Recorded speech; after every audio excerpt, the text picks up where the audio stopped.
Welcome to the meeting of Finance and Courts meeting on Wednesday, 2025. I'm filling in as Deputy Chair for Councillor Bentley, who will be a little late this evening, which takes us to item 1. Apologies. There is an apology from Councillor Wheeler for today and an apology for lateness from Councillor Bentley. So I move that those apologies be accepted and a leave of absence granted. Seconded by His Worship the Mayor. All those in favour? Aye. Motion carried. Item 2, declarations of interest. Elected members reminded they must declare any interests. If there are any conflicts of interest with any items on today's agenda, please let the governance team know. Item 3, public forum. We don't have any members of the public wishing to speak today. And so we will move to item 4, the non-financial management report for 2022. Report from the Group Manager of Management Strategy and Planning Services. Page 4 of the agenda. Any updates to the report from the officers? No updates. And any questions relating to the report from this? No questions? No, question. Could I ask Group Manager why there was no forecasted outcome, please? Sorry, could you repeat the question? In the financials, previous report, we had forecasted outturn. So we were going to be by the 30th of June, but there's nothing in this report. Through the Chair, I think you're in the wrong report. We're in the non-financial report. Item 4. I'm in the item 4. Thank you, studying that. This is the Yep. So in the next one. Oh, the next one. Yeah. Oh, very good. Paper. All right, I jumped ahead. I'll leave that question for the item 5.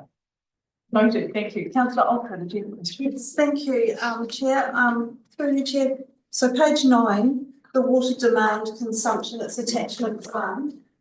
And it appears from what is written here that the investment in addressing water leakage is having a positive effect on water demand reducing. So I'm just wondering if we have any idea of, like, we've had quite a seasonally wet February. It's been wetter than previous years, but I just wonder if this is the impact by leakage backlog being taken care of.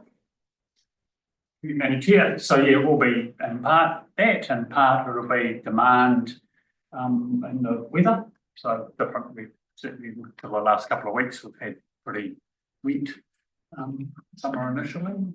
So demand would have been down. Leaks have been fixed.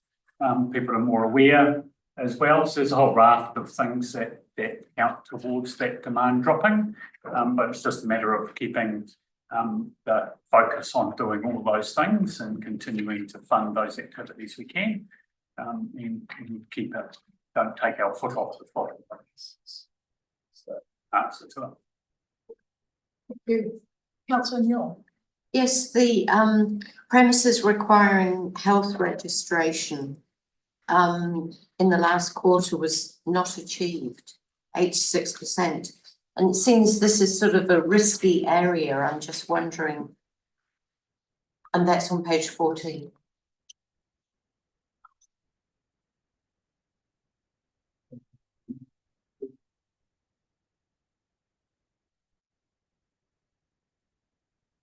The planning and regulatory. For the second quarter, it's listed as 86% not achieved. I think part of the challenge in here through you, Madam Chair, part of the challenge is here just seasonal as well. Drop over summer and the summer break about getting out and doing those. So we're in catch-up mode. So you should see it increase as we move through into the next quarters as the team get out and finish those things that need to be done. And it is a risky area. see like Debtors, people get off on holiday, as long as we allow people to have leave. Okay, I'll look out for it next time. Ms Wales. Thank you. Through you, Chair, page 10 under wastewater, and the reason why I'm asking a question here, there is a couple of things there, not achieved, and I understand why they're not achieved, because the date that they have to achieve them is a little bit out. But what does concern me is the frequency of the notices that we get where we're not compliant with regard to odours, or that there is a shutdown due to maintenance or emergency bin clean out or things like that we've been receiving over the past month. So what kind of impact does that have on us as a council and the workability of that site, Seaview? And does it actually all fall within the parameters or the budget that we've put aside for it? Chair anymore, but for you, Mr. Chair, so the abatement and infringement notices have an ongoing tail to them, so there's a requirement for both councils through the joint venture to do a raft of work that is funded and has been accelerated to achieve dryer replacement and some work around the odour extraction system, and that is funded. And there is a project team in place to deliver that. It is a high risk area, and it is high. The dryer replacement is also a really expensive bit of kit to get in, and it does take a while to happen due to the nature of the supply chain. And in the interim, the teams are working hard to keep the equipment running that's there. Acknowledging that there is a high risk of further odour events and further breakdowns. Thank you, Chair. So my subsequent question is that it just appears that these breakdowns or emails that we get, because we're on the mailing list, the frequency is becoming quite more frequent than what I would have thought our plan, because I understand we have a planned work program for it, which is a time when we would shut down and we would do the dryer or we would do the biofilters, but these seem to be outside of that planned scheduled work, because these emails that we get saying, I'm really sorry, but we've had to do this and it will increase the odour. So look, the dryer and the plant, from what I understand and the information that's been supplied, is like trying to keep your 1973 Humber 80 running. The frequency of breakdowns will only increase as we head towards the asset being at a point of failure. So they are and will continue to be more frequent just because of the nature of the thing that we're asking that dryer to do, its age and condition. Councillor Ultra.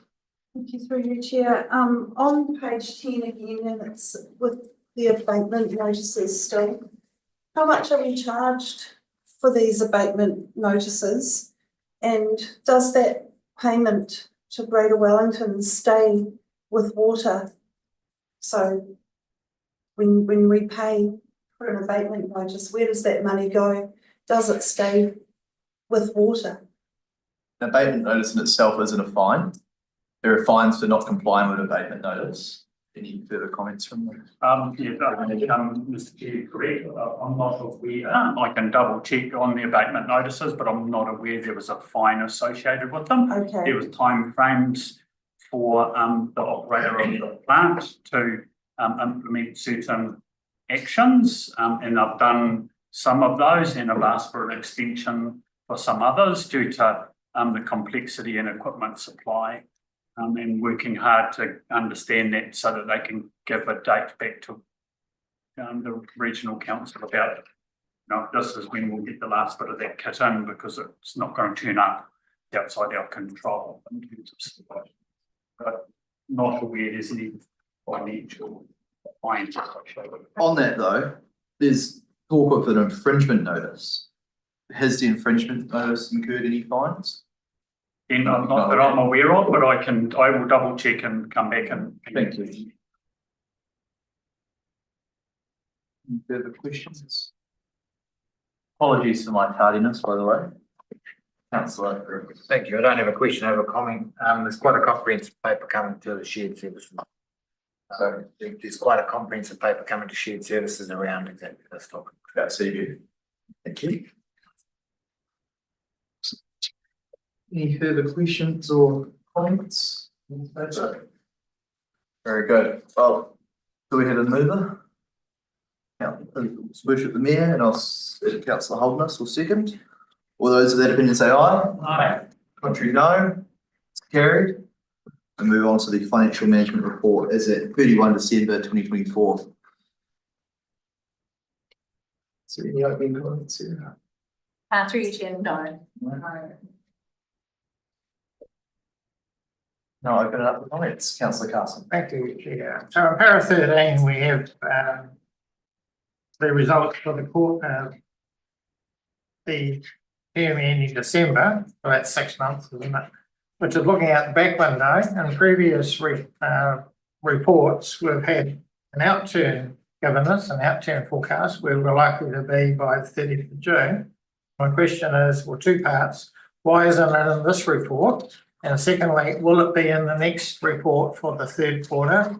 And also, we have previously included the balance sheet showing the actual to date and the budget to date. And that doesn't appear in this report. And will it be in the next report, please? Through you, Chair. First question, yes, you're correct. We had done a forecast last time. As you'll be aware, we're transitioning with our finance system at the moment. That forecast was all manually created prior. So due to time constraints and staff sickness this time, it just hasn't made this report, but yes, it will be in March. In terms of your balance sheet, once again, it was all manually created data, and with the new financial systems that we're running, then yes, there will be one in March. Okay, thank you. Much better. Yeah. Councillor Carey and Councillor Ultra. Yeah, thanks through you, Chair. It's just around the depreciation and how that works. So obviously we planned depreciation on his water assets, as said, at 1.3, well, general 1.35, and now we're 5.59 mil different. Is that going to be something we run every year, or does the valuation timing hit at June and therefore too late for LTP or annual planning, or what? Through you, Chair. So our reval cycle is running 3 yearly, or if you think they need to be done prior, if there's a big, if you think there's a fair value movement. Waters, it wasn't meant to be done in the 23-24 year, it should have been 24 or 25, but because there was such a forecast fair value movement, unfortunately the timing with systems were the process of running at the same time. So no, usually we would try and space them out so it does not hit the LTP forecasting year. So, yeah. So in future, if now that depreciation is the policy that we're running, and those valuations would come ahead, so we're in those estimates would come ahead, so we're sort of so that you would go into so yes, that you would go into the LTP with the correct fair value assessments. Will be synced up. Yes. synced up. That's the one. Yeah. Councillor Ultra. Through you, Chair, on attachment 2, we've got the metering program. Yes. And that we have provided 573k towards that metering program. And it's really tiny, you'll have to make it bigger on the screen. I just wonder what the metering program actually is, and because there's no explanation of what these costs are going towards. Is this for household water meters, or is it business meters, or? This is for the. So this is attachment 2. Yep. This is for the regional water meter business case study that is ongoing at the moment, which is providing a business case for looking at water meters in residential properties. And that is our contribution to it. It is used to be OPEX funded, and we've moved it to capital funded, so it's debt funded, which means that debt will likely transfer to the new entity. Any further comments, Tim? Thank you. Any further questions?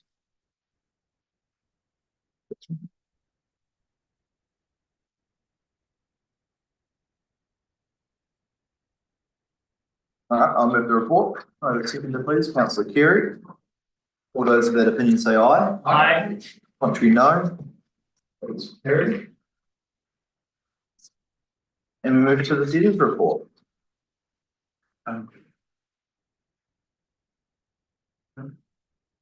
Now open it up for questions.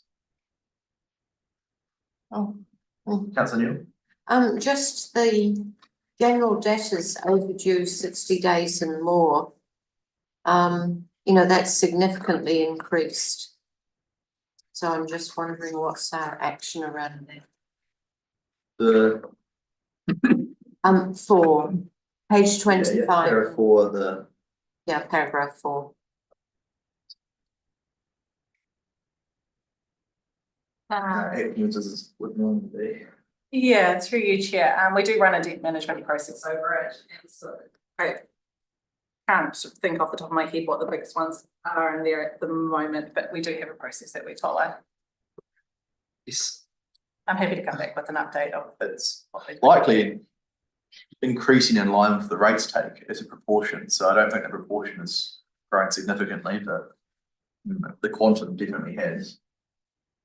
But that time of year is always where we see the most arrears, particularly councillor There's Castle. an answer down later saying that December coincides with invoice quarter and generally has arrears until the independent notices are issued, and then it drops back down. So that's why we have a peak. Oh, sorry, I thought you were referring to general debtors. Yeah, it's- Rate debtors.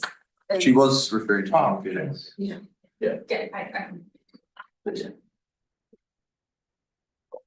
And I will note that when we look under para 11 at the bar chart there, Crampton stands out, but there is a significant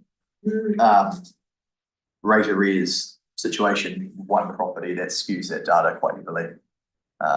I'm sure most of you will be aware of it. and through you, Chair, that would be required to be. And that is, yeah, And we'll see a decrease in the next March update. yeah, so that will disappear, Yes. Yeah. Well, So- a good chunk of it. a good chunk of it, yes. Further comments or questions? Alright. Keep ground, alright, I'll move the report, seconded by His Worship the Mayor. So, all those with that opinion say aye. Aye. Contrary, no. That is carried. That brings us to the end of our public portion of the meeting. And I'll move that we move into public excluded, pursuant to the reasons stated. Do I have a seconder? Councillor Holderness. All those of that opinion say aye. Aye. Contrary, no. It is carried.